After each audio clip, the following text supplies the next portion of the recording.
දවසක් ඔයාලා හැමෝටම හැමදාම උයනවානේ. ඉතින් මට හිතුණා අපේ වත්තේ තියෙන දේවල් පෙන්වන්න ඔයාලට. මේ ගොඩක් දුරට උයන්නේ ගෙදර හදාගත්ත දේවල්.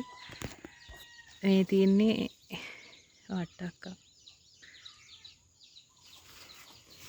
වට්ටක්ක තියෙනවා. ඊට පස්සේ මේ ආලංග කියලා දන්නවද නැත්නම් ඒක බොංචි జాතියක්. දිනවා මේවා නම් රුබා කොළ. මේක ඇඹුල් උයන එකක්. සමහරු නම් අලකොළ වලට දාලා උයනවා. තියෙනවා කූර කොළ. ඊට පස්සේ තියෙනවා බටු. නීති. මේ තියෙන වට්ටක්ක යායක්ම තියෙනවා. මේවා නම් වැල් අල.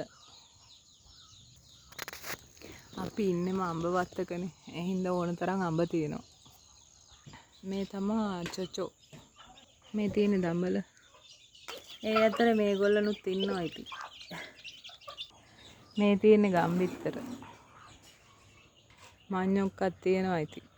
මේවා නම් ඉතින් දන්නවනේ මුරුංගා කියලා. මේවා තමයි පරිප්පු තෝර පරිප්පු. මේ අලකොළ. තිබ්බටු. මේ තියෙන්නේ බතල යායක්. මේ තියෙන්නේ එළබටු. මේවා නම් කිරියල. මේ තියෙන්නේ නයිමිස්.